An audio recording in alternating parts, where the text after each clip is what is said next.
ಬೇಡಿಕೊಳ್ಳಿರಿ, ಏನು ಬೇಕಾದರೂ ಬೇಡಿಕೊಳ್ಳಿರಿ. ಗಮನಿಸಿ, ದೇವರ ವಾಕ್ಯದ ಶಕ್ತಿ ಎಷ್ಟು ಅಡಕವಾಗಿದೆ. ಯೇಸು ಸ್ವಾಮಿ ಮಾತನಾಡಿದ ಮಾತು ನಾವೆಲ್ಲ ಯೇಸು ಸ್ವಾಮಿ ನಂಬಿದೀವಾ? ನಂಬಿರೋದಾದ್ರೆ ಗಟ್ಟಿಯಾಗಿ ಆಮೇಲೆ ನಮ್ಮದಾಗ ಹೇಳೋಣವಾ? ಇನ್ನು ಗಟ್ಟಿಯಾಗಿ ಹೇಳೋಣವಾ? ಹಲ್ಲೆಲೂಯಾ! ನಾವೆಲ್ಲರೂ ದೇವರ ಮಕ್ಕಳಾಗಿದ್ದೇವೆ, ನಾವೆಲ್ಲರೂ ಕ್ರಿಸ್ತನ ಮಕ್ಕಳಾಗಿದ್ದೇವೆ, ಕ್ರಿಸ್ತನ ಮಾತುಗಳ ತಲೆಬಾಗುರಾಗಿದ್ದೇವೆ, ನಾವು ಕ್ರಿಸ್ತನ ರಾಯಭಾರಿಗಳಾಗಿದ್ದೇವೆ. ಇವತ್ತು ಕ್ರಿಸ್ತನ ಮಾತನಾಡುವಂಥ ಮಾತುಗಳು ಗಮನಿಸಿದ್ರೆ, ನೀವು ನನ್ನಲ್ಲಿಯೂ ನನ್ನ ವಾಕ್ಯಗಳು ನಿಮ್ಮಲ್ಲಿಯೂ ನೆಲೆಗೊಂಡಿದ್ದರೆ, ನೀವು ನನ್ನಲ್ಲಿಯೂ ನನ್ನ ವಾಕ್ಯಗಳು ನಿಮ್ಮಲ್ಲಿಯೂ ನೆಲೆಗೊಂಡಿದ್ದರೆ ಏನು ಬೇಕಾದರೂ ಏನು ಬೇಡಿದ್ದೀರಾ? ಏನೇನು ಹೊಂದ್ಕೊಂಡಿದ್ದೀರಾ? ನನಗೆ ಮನೆ ಬೇಕು, ನಿನ್ನ ವಾಕ್ಯ ನನ್ನ ಒಳಗಡೆ ಇದೆ, ನನಗೆ ಮನೆ ಬೇಕು.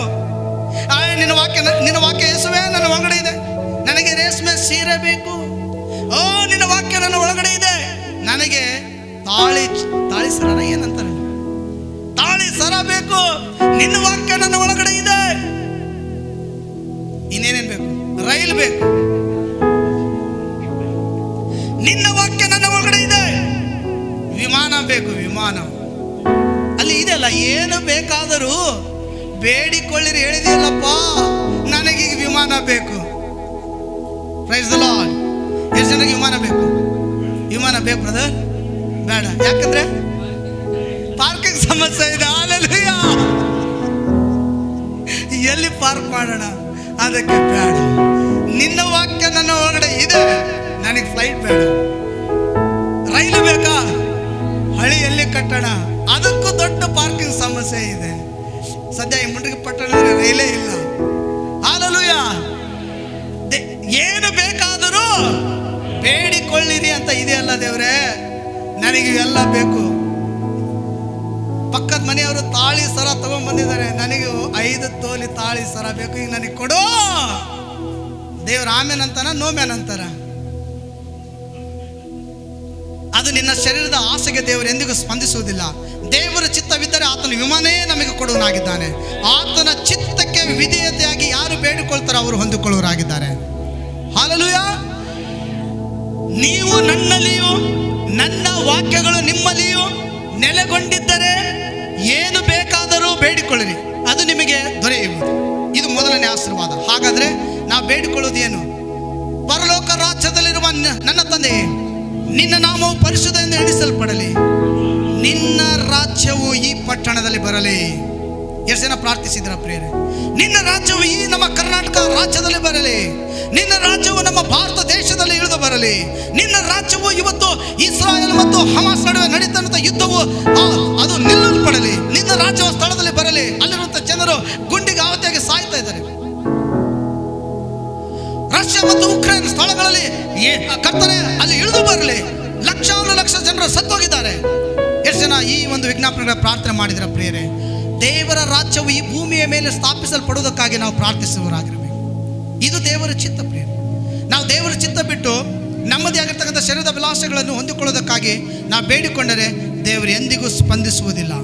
He is not willing to give us. He never make plan to be give us.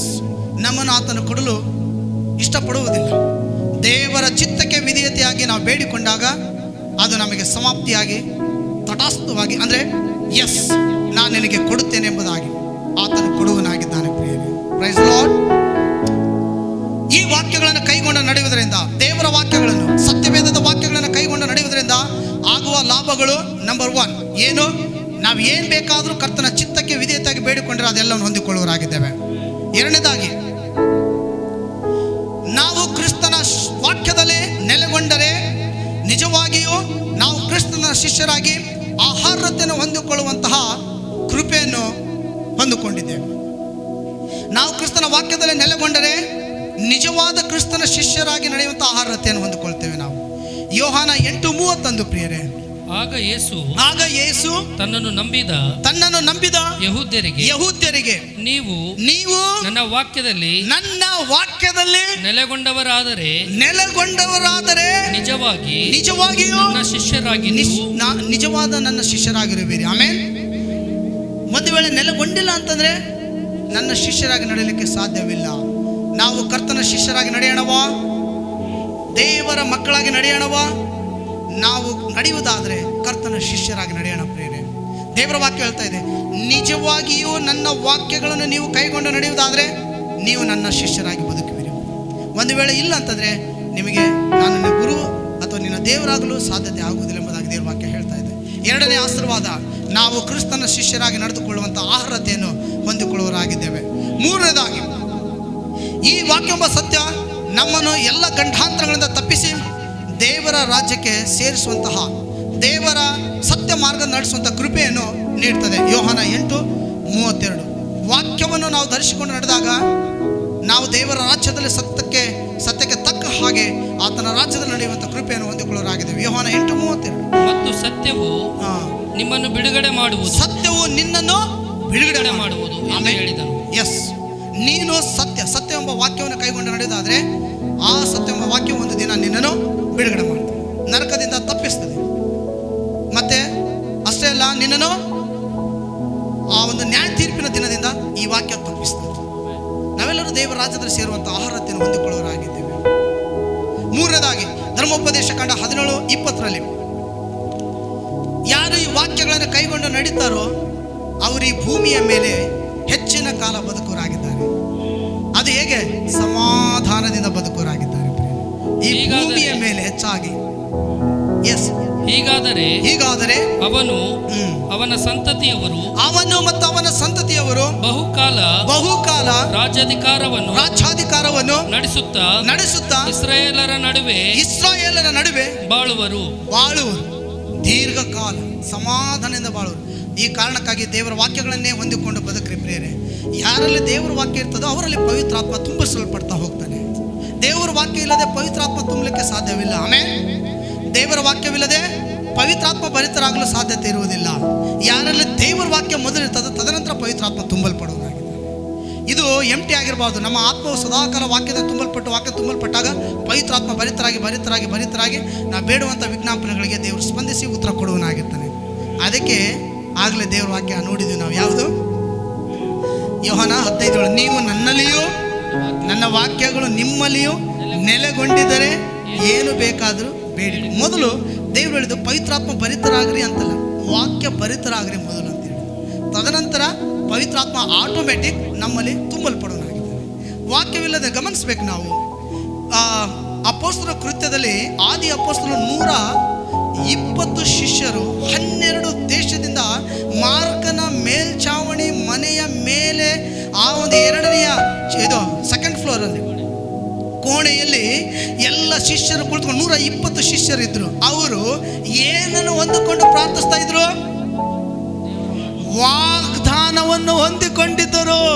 ನೀವು ಪವಿತ್ರಾತ್ಮ ಬರುವವರೆಗೂ ಇಲ್ಲೇ ಕಾದುಕೊಂಡಿರಿ, ತದನಂತರ ಈ ವಾಗ್ದಾನವನ್ನು ಹೊಂದಿಕೊಂಡಿರಿ, ನಾನು ಮೇಲಕ್ಕೆ ಏರು ಹೋದ ಮೇಲೆ ಪವಿತ್ರಾತ್ಮನ ನಿಮಗೆ ಕೊಡುತ್ತೇನೆ. ಇವರು ಏನು ಮಾಡ್ತಾ ಇದ್ರು? ವಾಕ್ಯವನ್ನು ಹೊಂದಿಕೊಂಡಿದ್ರು, ವಾಗ್ದಾನ ಭರಿತರಾಗಿದ್ರು, ಮಾರ್ಕನ ಮೇಲ್ಛಾವಣಿ ಮನೆಯಲ್ಲಿ ಪ್ರಾರ್ಥನೆ ಮಾಡಿದ್ರು, ಪವಿತ್ರಾತ್ಮನು ತುಂಬಲ್ಪಟ್ಟನು. ವಾಕ್ಯವಿಲ್ಲದೆ ಪವಿತ್ರಾತ್ಮ ತುಂಬಲು ಸಾಧ್ಯವಿಲ್ಲ. ಅಕ್ಕಪಕ್ಕದಲ್ಲಿ ಹೇಳ್ರಿ, ವಾಕ್ಯ ಇಲ್ಲ ಪವಿತ್ರಾತ್ಮ ತುಂಬಲ್ಪಡುವುದಿಲ್ಲ. ನಾವು ಡಾಂಬಿಕ ಭಕ್ತಿಯಲ್ಲಿ ಬದುಕಬಾರ್ದು ಪ್ರಿಯರೇ. ದೈವ ಜನಾಂಗವು ನಾವು ಯಾವುದೇ ಕಾರಣಕ್ಕೂ ಬದುಕಬೇಕು ಅಂದರೆ ಸತ್ಯವಾಗಿಯೂ ಮತ್ತು ಸತ್ಯದ ನಡುಕಟ್ಟಿನಲ್ಲಿಯೂ ಪವಿತ್ರಾತ್ಮ ಭರಿತರಾಗಿ ಕರ್ತನ ಕೃಪಾ ವರಗಳನ್ನು ಹೊಂದಿಕೊಂಡವರಾಗಿಯೇ ನಿಲ್ಲಬೇಕು. ನಾವು ಮೊದಲು ನಮ್ಮಲ್ಲಿ ಇರಬೇಕಾದದ್ದು ದೇವರ ವಾಕ್ಯ. ಯಾರಲ್ಲಿ ವಾಕ್ಯವು ತುಂಬಲ್ಪಡ್ತದೋ ಅವರಲ್ಲಿ ಪವಿತ್ರಾತ್ಮ ಭರಿತನಾಗ್ತಾನೆ.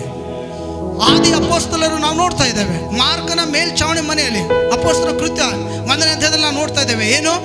ಅವರೆಲ್ಲರೂ ದೇವರ ವಾಕ್ಯಗಳನ್ನು ಹಿಡಿದುಕೊಂಡು ವಾಗ್ದಾನವನ್ನು ಧರಿಸಿಕೊಂಡು ನಂಬಿಕಸ್ಥರಾಗಿ ಪ್ರಾರ್ಥನೆ ಮಾಡಲು ಪ್ರಾರಂಭ ಮಾಡಿದಾಗ ಬೆಂಕಿಯೋಪಾದಿಯಲ್ಲಿ ಪವಿತ್ರಾತ್ಮನು ಒಬ್ಬೊಬ್ಬರ ಮೇಲೆ ತುಂಬಲ್ಪಟ್ಟನು. 2ನೇ ಅಧ್ಯಾಯ. ಮೊದಲು ಪವಿತ್ರಾತ್ಮ ಭರಿತರಾಗಲಿಲ್ಲ, ಅವರು ಮೊದಲು ವಾಕ್ಯ ಭರಿತರಾದರು. ನಾವೆಲ್ಲರೂ ಮೊದಲು ವಾಕ್ಯ ಭರಿತರಾಗೋಣವಾ? ಎಷ್ಟು ಜನಕ್ಕೆ ಇಷ್ಟ ಇದೆ, ದೇವರೇ ನನಗೆ ಈ ವಾಕ್ಯದಿಂದ ಅಭಿಷೇಕ ಕೊಡು? ಇಷ್ಟು ದಿನ ನನಗೆ ಗೊತ್ತಿರಲಿಲ್ಲ. I just was living like just for like fish lives in a water, right? ಮೀನು ನದಿಯಲ್ಲಿ ಬದುಕುವ ಹಾಗೆ ಈಸ್ದೆ ನಾನು ಅಷ್ಟೇ. ಈಸ್ತಾ ಇದೆ, ಸಂತೋಷ ಇತ್ತು, ಅದು ಹೋಗ್ತಿತ್ತು, ಸಂತೋಷ ಬರ್ತಿತ್ತು, ಹೋಗ್ತಿತ್ತು. ಆದರೆ ಯಾರಲ್ಲಿ ಪವಿತ್ರಾತ್ಮ ತುಂಬಲ್ಪಡಬೇಕೆಂಬುದಾಗಿ ಇಷ್ಟಪಟ್ಟಿದ್ದೀರೋ ಅವರಲ್ಲಿ ದೇವರ ವಾಕ್ಯ ತುಂಬಲ್ಪಡಬೇಕು. Praise the lord. ವಾಗ್ದಾನವನ್ನು ಹೊಂದಿಕೊಳ್ಳಬೇಕು, ವಾಕ್ಯಗಳನ್ನು ಧರಿಸಿಕೊಳ್ಳಬೇಕು. ತದನಂತರ ಪವಿತ್ರಾತ್ಮ ಕಾರ್ಯ ಮಾಡ್ತಾನೆ. ನಮ್ಮಲ್ಲಿ ವಾಕ್ಯವಿಲ್ಲದೆ ಪವಿತ್ರಾತ್ಮನಿಗೆ ಕಾರ್ಯ ಮಾಡಂದ್ರೆ it's not possible. Amen. So don't be cheated. ಮೋಸ ಹೋಗ್ಬೇಡ್ರಿ ಪ್ರಿಯರೇ. ಸೈತಾನನ ಯಾವಾಗಲೂ ಮೋಸ ಮಾಡೋದಕ್ಕಾಗಿನೇ ಕಾಯುವನಾಗಿದ್ದಾನೆ. ಸೈತಾನನ ಕುತಂತ್ರಗಳಿಂದ ತಪ್ಪಿಸುವುದಕ್ಕಾಗಿ ನಾವು ಬಲಿಷ್ಠರಾಗಬೇಕಾದ್ರೆ ದೇವರ ವಾಕ್ಯದ ಶಕ್ತಿಗಳು ಬೇಕು ನಮಗೆ. ಆವಾಗ ಪವಿತ್ರಾತ್ಮ ಆಟೋಮೆಟಿಕ್ ಸಹಾಯ ಮಾಡ್ತಾನೆ. ಹಿಂದೆ ಮುಂದೆ ಒಳಗಡೆ ಮೇಲೆ ಎಲ್ಲ ಕಡೆಗಿದ್ದು ಆತ ನಮಗೆ ಪ್ರೊಟೆಕ್ಷನ್ಸ್ ಕೊಟ್ಟು ನಡೆಸುವನಾಗಿದ್ದಾನೆ. ಆಮೇನ್. ಕರ್ತನಲ್ಲಿ ಪ್ರಿಯ ದೇವ ಜನರೇ, ಡೋಂಟ್ ಬಿ ಚೀಟೆಡ್. ಧರ್ಮೋಪದೇಶ ಕಾಂಡ 17:20 ನಾವು ಹೆಚ್ಚು ಕಾಲ ಈ ಭೂಮಿಯ ಮೇಲೆ ಬದುಕಲು ದೇವರ ವಾಕ್ಯ ಸಹಾಯ ಮಾಡ್ತದೆ. ಈಗ ದೇವರ ವಾಕ್ಯಗಳನ್ನು ಅರ್ಥೈಸಿಕೊಳ್ಳೋದಕ್ಕಾಗಿ ದೇವರು ನಮಗೆ ಆತ್ಮಿಕ ಕಣ್ಣುಗಳನ್ನು ತೆರೆಯಬೇಕು. ಎಲ್ಲರಿಗೂ ಅರ್ಥ ಆಗೋದಿಲ್ಲ ದೇವರ ವಾಕ್ಯ. ಎಲ್ಲರೂ ಓದ್ತಾರೆ. ಎಷ್ಟು ಜನ ಆದಿಕಾಂಡದಿಂದ ಪ್ರಕಟಣೆ ಪುಸ್ತಕ ಓದಿದ್ದೀರಾ? ಪ್ರಶ್ನೆ ಕೇಳ್ತಾ ಇದ್ದೇನೆ ಪ್ರಿಯರೇ. ಆದಿಕಾಂಡದಿಂದ ಪ್ರಕಟಣೆ ಪುಸ್ತಕವರೆಗೆ ಎಲ್ಲ ಅಧ್ಯಾಯಗಳನ್ನು ಎಷ್ಟು ಜನ ಓದಿದ್ದೀರಾ? ಕೈಗಳನ್ನ ಮೇಲೆ ಕೆತ್ತಿ. ನಾನು ಓದಿದ್ದೀನಿ ಅನ್ನೋರು. ಆದಿಕಾಂಡದಿಂದ ಹಿಡಿದು ಪ್ರಕಟಣೆಯ ಪುಸ್ತಕದವರೆಗೂ ನಾನು ಫುಲ್ ಅಧ್ಯಾಯವನ್ನು ಎಲ್ಲ ಲೆಸನ್ಸ್ಗಳನ್ನು ಓದಿದ್ದೇನೆ ಅನ್ನೋರು ಕೈ ಎತ್ತಿ. ತಮ್ಮ ಹೆಸರು ಬ್ರದರ್? ಪಾಸ್ಟರ್ ದಿಲೀಪ್. ನಾನು ನಿಮ್ಗೆ ಪ್ರಶ್ನೆ ಕೇಳ್ತೇನೆ, ಸತ್ಯವೇದ ಓದಿದ್ದೀರಾ? ಎಲ್ಲ ಅರ್ಥ ಆಗಿದೆಯಾ? ಇಲ್ಲ. ನನಗೆ ಅರ್ಥ ಆಗಿದೆ ಅನ್ನೋರು ಕೈ ಎತ್ತಿ. ಓಕೆ, ಸ್ವಲ್ಪ ಅರ್ಥ ಆಗಿದೆ ಅನ್ನೋರು ಕೈ ಎತ್ತಿ. ಆಗಿದೆ. ತಮ್ಮ ಹೆಸರು ಪಾಸ್ಟರ್ ಮೋಸೆಸ್. ಯೇಸು ಯಾರು? ಮುಸ್ಲಿಮರಿಗೆ ಹೋಗಿ ಕೇಳ್ರಿ ಯೇಸು ಯಾರು ಅಂತಂದ್ರೆ ಪರಮ ದೇವರು ಅಂತ ಹೇಳ್ತಾರೆ. ಅವರು ದೊಡ್ಡ ದೇವರು ಅಂತ ಹೇಳ್ತಾರೆ. ಇನ್ನು ದೊಡ್ಡ ಸೇರಿಸ್ತಾರೆ. ಇನ್ನು ಬರೀ ನೀವು ದೇವರು ಹೇಳಿದ್ದೀರಾ, ಅವರು ದೊಡ್ಡ ದೇವರು ಅಂತ ಸೇರಿಸ್ತಾರೆ. ಕರೆಕ್ಟ್ರಾ? ನಿಮಗಿಂತ ವಿಭಿನ್ನವಾದ ಉತ್ತರ ಕೊಡ್ತಾರೆ ಅವರು. ಮುಸ್ಲಿಮರ ಹತ್ರ ಕೇಳಿದ್ರು ಅರ್ಥ ಆಗ್ತಾ ಇದೆಯಾ? ಇನ್ನೂ ಒಂದು ಶಬ್ದ ಹೇಳ್ತಾರೆ, ನಬಿ ಅಂತ ಹೇಳ್ತಾರೆ ಅವರು. ನಮ್ಮ ಪೈಗಂಬರ್ ಅಂತ ಹೇಳ್ತಾರೆ. ಕರೆಕ್ಟಾ? ನಿಮಗಿಂತ ಮಿಗಿಲಾದ ಉತ್ತರ ಕೊಡ್ತಾರೆ. ಇಡೀ ಸತ್ಯವೇದ ಓದಿದ್ದು ಸ್ವಲ್ಪ ಅರ್ಥ ಆಗಿದೆ ಅನ್ನೋದ್ರಲ್ಲಿ ನಾನು ಪ್ರಶ್ನೆ ಕೇಳ್ತಾ ಇರೋದು. ಎಲ್ಲ ಅರ್ಥ ಆಗಿರೋರಿಗೆ ಇನ್ನು ಕೇಳಿಲ್ಲ, ಅರ್ಥ ಆಗಿಲ್ಲ ಅಂತ ಹೇಳ್ತಾ ಇದ್ದೀರಾ, ಬಚಾವಾಗಿದ್ದೀರಾ. ಸ್ವಲ್ಪ ಅರ್ಥ ಆಗಿದಿಲ್ಲ, ಅದಕ್ಕೆ ನಾನು ಕೇಳ್ತೇನೆ ಯೇಸು ಯಾರು? Very very important. You should be understand who is Jesus. Yesu ಯಾರು ಎಂಬುದನ್ನು ಅರ್ಥ ಮಾಡಿಕೊಳ್ಳಬೇಕು. ಅದು ನಾನು 3 ದಿನಗಳ ಕಾಲ ಕಲಿಸ್ತೇನೆ ಯೇಸು ಯಾರು ಅನ್ನೋದಕ್ಕೆ. ಕೇವಲ ಹೂ ಇಸ್ ಜೀಸಸ್. ಅಲ್ಲಿ ಯಾರ ಹತ್ರ, ಹಿಂದೂಗಳ ಹತ್ರ ಹೋಗಿ ಕೇಳ್ರಿ, ಮಹಾರಕ್ಷಕ ಅಂತ ಹೇಳ್ತಾರೆ, ಇನ್ನು ಮಹಾಶೇಸ್ತ್ರ, ಇನ್ನು ಬರೀ ರಕ್ಷಕ ಹೇಳ್ತಾ ಇದ್ದೇನೆ. ಹಲ್ಲೆಲೂಯಾ. ಅರ್ಥ ಮಾಡಿಕೊಳ್ಳಬೇಕು ದೇವರ ವಾಕ್ಯವನ್ನು. ನಾವು ಸತ್ಯವೇದ ಹಿಡಿದುಕೊಂಡಿದ್ದೇವೆ. ಆತ ಯಾರು? Who is Jesus for me and you. ಯಾಕೆ ವಾಕ್ಯಗಳನ್ನು ಆತನು ಕೊಡ್ತಾ ಇದ್ದಾನೆ? ಯಾಕೆ ವಾಕ್ಯವು ನಮ್ಮನ್ನು ಓದು ಅಂತ ಹೇಳ್ತಾ ಇದ್ದಾರೆ, ಬರಿ ಅಂತ ಹೇಳ್ತಾ ಇದ್ದಾರೆ, ಒಳಗಡೆ ಇಟ್ಟುಕೋ ಅಂತ ಹೇಳ್ತಾ ಇದ್ದಾರೆ? ವೈ? ಯೇಸು ಸ್ವಾಮಿಗೆ ಬೇರೆ ಕೆಲಸ ಇಲ್ವಾ? He has lot of things. We should understand who is he. ಯೇಸು ಯಾರು ಎಂಬುದಾಗಿ ನಾವು ಅರ್ಥ ಮಾಡಿಕೊಳ್ಳೋದು ಬಹಳ ಮುಖ್ಯವಾಗಿದೆ. ಆತನು ಯಾಕೆ ವಾಕ್ಯ ಕೊಟ್ಟ, ಯಾಕೆ ಸತ್ಯವೇದನ ಕೊಟ್ಟಿದ್ದಾನೆ, ನಾವು ಯಾಕೆ ಓದಬೇಕು, ಓದಿ ಆದ್ಮೇಲೆ ಹೇಗೆ ಅರ್ಥ ಮಾಡಿಕೊಳ್ಳಬೇಕು, ಅದು ನಮಗಾಗಿ ಏನು ಮಾಡ್ತಾ ಇದೆ, ಎಲ್ಲ ವಿಶ್ವಾಸಗಳು ಅದನ್ನು ಅರ್ಥ ಮಾಡಿಕೊಳ್ಳಬೇಕು ಪ್ರಿಯರೇ. ಇಲ್ಲಂತಂದ್ರೆ we are foolish to evil spirit. ಕೆಡುಕನಿಗೆ ನಾವು ಮೂರ್ಖರಾಗಿ ಬದುಕಬೇಕಾಗುತ್ತೆ. ಸೈತಾನನಿಗೆ ನಾವು ಕಳೆದುಕೊಂಡಿರುವಂಥ ವ್ಯಕ್ತಿಗಳಾಗಿ ಬದುಕಬೇಕಾಗುತ್ತೆ. ಆತನು ನಮ್ಮ ನೋಡಿ ಗೇಲಿ ಮಾಡುವನಾಗಿದ್ದಾನೆ. ನಾವು ದೇವರ ಮಕ್ಕಳಾಗಿದ್ದೇವೆ. ಸೈತಾನನನ್ನು ಸೋಲಿಸುವಂಥ ಶಕ್ತಿಗಳನ್ನು ಧರಿಸಿಕೊಂಡಿರುವಂಥ ದೈವ ಜನಾಂಗಗಳಾಗಿದ್ದೇವೆ. ನಾವು ವಾಕ್ಯಗಳನ್ನು ನಾವು ಸರಿಯಾಗಿ ಅರ್ಥ ಮಾಡಿಕೊಳ್ಬೇಕು ಪ್ರಿಯರೇ. ಯೇಸು ಯಾರು ಸತ್ಯವೇದ ಹಿಡ್ಕೊಂಡು ಆದ್ಮೇಲೆ ಆತ ಯಾರು ಅಂತ ಅರ್ಥ ಮಾಡಿಕೊಳ್ಬೇಕು. ನಾವು ಅರ್ಥವಿಲ್ಲದೆ ನಾವು ಜೀವಿಸುವಂಥ ಜನಾಂಗಗಳಲ್ಲ. We must understand who is he. We should be can put in ಆತನನ್ನು ಸರಿಯಾಗಿ ಅರ್ಥ ಮಾಡಿಕೊಂಡು ಆದ ಮೇಲೆ ನಾವು ಮಾತನಾಡುವಂತಹ ಜನಾಂಗಗಳಾಗಬೇಕು. ಅರ್ಥವಿಲ್ಲದೆ ನಾವು ಯಾವುದಕ್ಕೂ ಮಾತನಾಡಬಾರ್ದು. ದೇವರ ವಾಕ್ಯಗಳು ಅರ್ಥೈಸಿಕೊಳ್ಳೋದಕ್ಕಾಗಿ ದೇವರೇ ನಮಗೆ ಆತ್ಮಿಕ ಕಣ್ಣುಗಳನ್ನು ತೆರೆಯಬೇಕು. ನಮ್ಮ ಆತ್ಮಿಕ ತೆರೆದಿಂದಾನ ಲೂಕನ ಬರೆದ ಸುವಾರ್ತೆ 24:45 ಹೇಳ್ತಾ ಇದೆ. ಆಮೇಲೆ ಅವರು ಶಾಸ್ತ್ರ ವಚನಗಳನ್ನು ತಿಳ್ಕೊಳ್ಳುವಂತೆ ಆತನು ಅವರ ಬುದ್ಧಿಯನ್ನು ತೆರೆದನು. ಆತನು ಯೇಸು ಸ್ವಾಮಿ ತನ್ನ ಶಿಷ್ಯರ, ಎಮ್ಮಾವಿಗೆ ಹೋಗ್ತಾ ಇರುವಂತಹ ಶಿಷ್ಯರ ಕಣ್ಣುಗಳನ್ನು ತೆರೀತಾನೆ. ಅಲ್ಲಿವರೆಗೂ ಅವ್ರಿಗೆ ಗೊತ್ತಿರಲಿಲ್ಲ ವಾಕ್ಯ ಏನು, ಯೇಸು ಸ್ವಾಮಿ ಅವ್ರ ಹತ್ರ ಏನೇನು ಮಾತಾಡಿದ, ಏನು ಹೇಳ್ದ, ಎಲ್ಲ ಮರ್ತು ಬಿಟ್ಟಿದ್ರು. ಎಲ್ಲರೂ ಯೇಸು ಸ್ವಾಮಿ ಶಿಲ್ವೆಗೆ ಹಾಕಿದ ತಕ್ಷಣನೇ ಆ ಪೇತ್ರ ಅಲ್ಲಿ ಅಳ್ಕೆಂತ ಕೂತ್ಕೊಂತಾನೆ. ಇನ್ನು ಕೆಲವರು ಏನೇನೋ ಕಾರ್ಯದಲ್ಲಿ ತೊಡಗ್ತಾರೆ. ಇನ್ನು ಕೆಲವು ಶಿಷ್ಯರೇ ಮಾಡಿದ್ರು ಗೊತ್ತಾ, ಮೀನು ಹಿಡಕ್ಕೆ ಹೋಗ್ಬಿಟ್ರು. ಆಯ್ತು ಯೇಸು ಬಂದ, ಯೇಸು ಹೋದ ಅಂತ ಹೇಳಿ ಮೀನು ಹಿಡಕ್ಕೆ ಹೋಗ್ಬಿಟ್ರು. ಇದು ಆ ರೀತಿಯಾಗಿ ಅಲ್ಲ ಪ್ರಿಯರೇ. ನಮ್ಮ ಜೀವಿತ ಅನ್ನೋದು ವಾಕ್ಯದಿಂದಲೇ ತುಂಬಲ್ಪಟ್ಟು ವಾಕ್ಯದಲ್ಲೇ ಈಸುವರಾಗಿ ವಾಕ್ಯದಲ್ಲಿಯೇ ಜಯಶಾಲಿಗಳಾಗಿ ನಿಲ್ಲುವರಾಗಿರ್ಬೇಕು ನಾವು. ನಮ್ಮ ಆತ್ಮಿಕ ಕಣ್ಣುಗಳು ಕರ್ತನ ತೆರೆದಿದ್ದಾನ. ಆತ್ಮಿಕ ಕಣ್ಣುಗಳು ನಮ್ಮನ್ನು ತೆರೆದುದಾದರೆ ನಾವೆಲ್ಲರೂ ಧನ್ಯರಾಗಿದ್ದೇವೆ. ಅರ್ಥ ಮಾಡಿಕೊಳ್ಳುವಂಥ ಶಕ್ತಿ ನಮಗೆ ಸಿಗುವಂಥದ್ದಾಗಿದೆ. 4ನೇದಾಗಿ, ಇರುವಂಥ ಸ್ಥಳದಲ್ಲಿ ಅಭಿವೃದ್ಧಿ ಹೊಂದುವುದಕ್ಕಾಗಿ, ಬಡತನದಿಂದ ಬಿಡುಗಡೆ ಆಗೋದಕ್ಕಾಗಿ ಎಷ್ಟು ಜನ ಇಷ್ಟಪಟ್ಟಿದ್ದೀರಾ? ಇರುವಂಥ ಸ್ಥಳದಲ್ಲಿ, ಈಗ ನೀವೆಲ್ಲೆಲ್ಲಿದ್ದೀರಾ ಅಲ್ಲಿ ಅಭಿವೃದ್ಧಿ ಆಗ್ಬೇಕನ್ನೋರು ಕೈ ಎತ್ರಿ. ಅಭಿವೃದ್ಧಿ ಆಗ್ಬೇಕು. ಇರುವಂಥ ಸ್ಥಳದಲ್ಲಿ ನಾನು ಅಭಿವೃದ್ಧಿ ಆಗಬೇಕು. ಇರುವಂಥ ಸ್ಥಳದಲ್ಲಿ ನನ್ನ ಬಡತನ ದೂರವಾಗಬೇಕು. ಎಷ್ಟು ಜನರಿಗೆ ಇಷ್ಟ ಇದೆ ಬಡತನ ದೂರ ಆಗಬೇಕು? ಇಷ್ಟ ಇದೆಯಾ? ಓಕೆ. ಅಭಿವೃದ್ಧಿ ಆಗ್ಲಿಕ್ಕೆ ಇಷ್ಟ ಇದೆಯಾ? ಕೈ ಎತ್ತಿದ್ದೀರಾ? ಕೈ ಎತ್ತಿದ್ದೀರಾ? ಈಗ ಧರ್ಮೋಪದೇಶ ಕಾಂಡ 15:6 ಓದ್ರಿ. ನಿಮ್ಮ ದೇವರಾದ ಯೆಹೋವನು, ನಿಮ್ಮ ದೇವರಾದ ಯೆಹೋವನು ವಾಗ್ದಾನ ಮಾಡಿದಂತೆ ನಿಮ್ಮನ್ನು ಅಭಿವೃದ್ಧಿಪಡಿಸುವನು. Praise the lord. ಅಭಿವೃದ್ಧಿ ಪಡಿಸುವರು. ನೀವಿರುವಂಥ ಸ್ಥಳದಲ್ಲಿ ಅಭಿವೃದ್ಧಿ ಆಗಬೇಕಾದ್ರೆ ದೇವರು ವಾಗ್ದಾನ ಮಾಡಿದ್ದಾನೆ, ನೀನಿರುವಂಥ ಸ್ಥಳ ನಾನು ನಿನ್ನ ಅಭಿವೃದ್ಧಿ ಮಾಡ್ತೇನೆ. ನೀನಿರುವಂಥ ಸ್ಥಳದಲ್ಲಿ ಅಭಿವೃದ್ಧಿ ಆಗಬೇಕಾದ್ರೆ ಮಾಡಬೇಕಾದದ್ದೇನು? ವಾಕ್ಯವನ್ನು ತಿನ್ನಬೇಕ್ರಿ. ಜೇನು ತುಪ್ಪ ತಿನ್ನಾಗೆ ತಿನ್ನಬೇಕು. ಅದರಲ್ಲಿ ಈಸ್ಬೇಕು ನಾವು. ಆ ವಾಕ್ಯ ಭರಿತರಾಗ್ತಾನೆ ಬದುಕುವುದಾದ್ರೆ ಪವಿತ್ರಾತ್ಮ ಆಟೋಮೆಟಿಕ್ ನಿನ್ನ ಮನೆಯನ್ನು ಮೇಲ್ಛಾವಣಿ, first floor, second floor, third floor ಕಟ್ತಾ ಹೋಗ್ತಾ ಇರ್ತಾನೆ. ಆಟೋಮೆಟಿಕ್ ಎಲ್ಲ ಕಾರ್ಯಗಳನ್ನು ನಾವು ನೋಡ್ಬೇಕು. ಇವೆಲ್ಲ ಗುಟ್ಟು. ಈ ಗುಟ್ಟುಗಳನ್ನು ನಾನು ತಿಳಿಸೋದಕ್ಕಾಗಿ ಇಲ್ಲಿ ಬಂದಿಲ್ಲ. ಅಟ್ಲೀಸ್ಟ್ ವಾಕ್ಯದ ಕುರಿತು ನಿಮ್ಗೆ ಮಾತನಾಡೋದಕ್ಕಾಗಿ ಬಂದೆ. ದೇವರಾತ್ಮ ನನಗೆ ಕಳೆದ ವಾರ ದೇವರೇ ಆ ಒಂದು ಕೂಟದಲ್ಲಿ ನಾನು ಮಾತನಾಡಬೇಕಾದ ಏನಿದೆ, ಆ ಒಂದು ಮುಂಡ್ರಿಗಿ ಪಟ್ಟಣದಲ್ಲಿ ನನ್ನನ್ನು ಕರೆದುಕೊಂಡು ಹೋಗ್ತಾ ಇದೆಯಾ, what can I speak to them? ಆರತಿಗೆ ಪ್ರಾರ್ಥನೆ ಮಾಡುವಾಗ ವಾಕ್ಯವನ್ನು ಬೋಧಿಸುವಲ್ಲಿ ನನಗೆ ಆಶ್ಚರ್ಯವಾಗ್ತಾ ಇದೆ. ವಾಕ್ಯ ಅಂದರೆ ನಮ್ಮ ಪಾಸ್ಟರ್ ನಾಗೇಶ್ವರ ವಾಕ್ಯದ ಕುರಿತು ಎಲ್ಲ ಕಲ್ತ್ಕೊಂಡು ಬಂದಿದ್ದಾರಲ್ಲ, ಬೋಧನೆ ಮಾಡ್ತಾ ಇಲ್ವಾ? ನೀನು ಮಾತನಾಡು. ಹಲ್ಲೆಲೂಯಾ. ನಾವು ಇರುವಂಥ ಸ್ಥಳದಲ್ಲಿ ಅಭಿವೃದ್ಧಿ ಆಗಬೇಕಾದ್ರೆ ದೇವರ ವಾಕ್ಯ ಹೇಳ್ತಾ ಇದೆ, ವಾಕ್ಯಗಳನ್ನು ನಾವು ಕೈಗೊಂಡು ಅದರಲ್ಲಿ ಈಸುವರಾಗಿ ಅದರಲ್ಲಿ ನಂಬಿಕೆ ಇಟ್ಟು ಅದರಲ್ಲೇ ನಮ್ಮನ್ನು ಒಪ್ಪಿಸಿಕೊಟ್ಟು ಬದುಕುವಾಗ ನಾವಿರುವಂಥ ಸ್ಥಳದಲ್ಲಿ ಅಭಿವೃದ್ಧಿ ಆಗೋರಾಗಿದ್ದೇವೆ. ದೇವರ ವಾಕ್ಯ ಹೇಳ್ತಾ ಇದೆಯಲ್ಲ, ನಾನು ವಾಗ್ದಾನ ಮಾಡಿದಂತೆ ನೀವಿರುವಂಥ ಸ್ಥಳದಲ್ಲಿ ನಿಮ್ಮನ್ನು ನಾನು ಅಭಿವೃದ್ಧಿ ಪಡಿಸುತ್ತೇನೆ. ಮತ್ತೊಂದು ಸಾರಿ ಓದ್ರಿ ಬ್ರದರ್.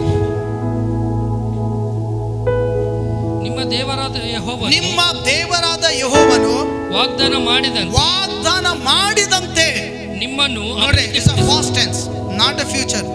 ವಾಗ್ದಾನ ಮಾಡಿದಂತೆ, ನಾನು ಹಿಂದೆ ನಿಮಗೆ ಮಾಡಿದ್ದೇನೆ, ಇವತ್ತು ಮಾಡ್ತಾ ಇದ್ದೇನೆ. ನಾನು ಮಾಡುವಂಥ ವಾಗ್ದಾನ ಏನು? ಈ ನನ್ನ ವಾಕ್ಯಗಳನ್ನು ನೀವು ಕೈಗೊಂಡು ನಡೆಯುವುದಾದರೆ ನೀವು ಇರುವಂಥ ಸ್ಥಳದಲ್ಲಿ ಅಭಿವೃದ್ಧಿ ಆಗುವಿರಿ. ಹಲ್ಲೆಲೂಯಾ. ನಿಮ್ಮಲ್ಲಿ ಬಡವರೇ ಇರುವುದಿಲ್ಲ. ಇದೆಯಾ? 15:6 ಇದೆ. ನೀವು ಸಾಲ ಕೊಡುವಿರೇ ಹೊರತು, ನೀವು ಅನೇಕ ಜನಗಳಿಗೆ ಸಾಲ ಕೊಡುವಿರೇ ಹೊರತು ಅವರಿಂದ ಸಾಲ ತೆಗೆದುಕೊಳ್ಳುವುದಿಲ್ಲ. ಎದೆ ತಟ್ಟಿ ಹೇಳ್ರಿ, ನಾನು ಸಾಲ ತೆಗೆದುಕೊಳ್ಳುವುದಿಲ್ಲ. ಏನ್ ಪಾಸ್ಟರ್, ನಿಮ್ಮ ಮೇಲೆ ಸಾಲ ಇಲ್ವಾ? ಚರ್ಚ್ ಕಟ್ಟೋದಕ್ಕಾಗಿ ಮಾಡಿದ್ವಿ, ಅದನ್ನು ದೇವರು ತೀರಿಸಿದ್ದಾನೆ ಕಳೆದ ತಿಂಗಳು. ಅದಕ್ಕೆ ನಾನು ಸಂತೋಷದ ನಿಮ್ಮ ಸಂಗಡ ಮಾತನಾಡ್ತಾ ಇದ್ದೇನೆ. ನಾನು ನನ್ನ ಮನೆ ಕಟ್ಟೋದಕ್ಕಾಗಿ ಸಾಲ ಮಾಡಿಲ್ಲ, ಚರ್ಚ್ ಕಟ್ಟೋದಕ್ಕಾಗಿ ಮಾಡಿದ್ದೆ. ದೇವರೇ, ಅದೇನೋ ಆಮೇಲೆ ಗಲಿಬಿಲಿ ಆಯಿತು. ದೇವರೇ, ನಾನು ನಿಜವಾಗ್ಲೂ ಚರ್ಚ್ ಕಟ್ಟೋದಕ್ಕಾಗಿ ಸಾಲ ಮಾಡಿದ್ದು ನಿಜಾನ? ನಿನ್ನ ಚಿತ್ತಕ್ಕಿದೆಯಾ? ನಾನು ಎಲ್ಲಾದರೂ ತಪ್ಪು ಮಾಡಿಬಿಟ್ನಾ? ಚರ್ಚ್ ಕಟ್ತಾ ಇದ್ದೆ. ನೋಡಿ, ಕೆಲವೊಂದು ಸಂದರ್ಭಗಳಲ್ಲಿ ನಾವು ಬಹಳ ಎಚ್ಚರಿಕೆಯಿಂದ ಸ್ಟೆಪ್ ಇಡಬೇಕಾಗುತ್ತೆ. ಚರ್ಚ್ ಕಟ್ಟೋದಕ್ಕಾಗಿ ಯಾರೋ ಒಬ್ಬರು ತಾಳಿ ಮಾಂಗಲ್ಯ ಚೈನ ಕೊಟ್ಬಿಟ್ಟು ನಮ್ಮ ಸಭೆಗೆ ಬರ್ತಾ ಇದ್ರು. ತಮಿಳು ಸೆಲ್ವಿ ಸಿಸ್ಟರ್ ಅವರು, ಯಾರೊಬ್ಬ ಸೇವಕರು ಅಲ್ಲಿ ಚರ್ಚ್ ಕಟ್ತಾ ಇದ್ರಂತೆ. ಅವರಿಗೆ ಪ್ರೇರಣೆ ಆಯ್ತಂತೆ, ಮಾಂಗಲ್ಯನೇ ಕೊಟ್ಬಿಡೋಣಂತೆ. ಮಾಂಗಲ್ಯನ ಕೊಟ್ಬಿಡ್ರಂತೆ ಅವರು. ಪಾಸ್ಟರ್, ನಾನು ಹಿಂಗೆ ಕೊಟ್ಬಿಟ್ಟೆ. ಹೌದಾ? ಅಂದರೆ ನೀವು ನಿಜವಾಗ್ಲೂ ಅಭಿಷಕ್ತರಾಗಿದ್ರೆ ಆ ಟೈಮ್ನಲ್ಲಿ? ಹೌದು ಪಾಸ್ಟರ್, ನಾನೇನು ಮಾತನಾಡಲಿಲ್ಲ, ದೇವ್ರ ಚಿತ್ತ ಇರಲಿ ಬಿಡಿ ಅಂದೆ. ಆಮೇಲೆ ಕಡೆಗೆ ಐಮನ್ ನಂಬಿಕೆ ನಮ್ಮ ಸಭೆಯಲ್ಲಿ 2-3 ವರ್ಷ ಆಯ್ತು ಅವ್ರು ಇರೋದು. ಅವರು ಆ ಇಡೀ ಚರ್ಚಿನ ಕೀನೇ ಅವ್ರ ಕೈಯಲ್ಲಿರುತ್ತೆ. ನಮ್ಮ ಚರ್ಚಿನ ಕೀ ಅವ್ರ ಕೈಯಲ್ಲಿರುತ್ತೆ. ಎನಿ ಟೈಮ್ ಅವರೇ ಓಪನ್ ಮಾಡಬೇಕು. ನಾವು ಪ್ರಾರ್ಥನೆ ಕೂಟ ಮತ್ತು ಏನಾದ್ರು ಮಾಡುವಾಗ ಎಲ್ಲ ಕ್ಲೀನ್ ಮಾಡಿ ಎಲ್ಲ ಚೇರ್ ಹಾಕಿ ಇರ್ತಾರೆ. ನನಗೆ ಐಮನ್ ನಂಬಿಕೆ ನೋಡಿ ಭಾಳ ಆಶ್ಚರ್ಯವಾಯಿತು.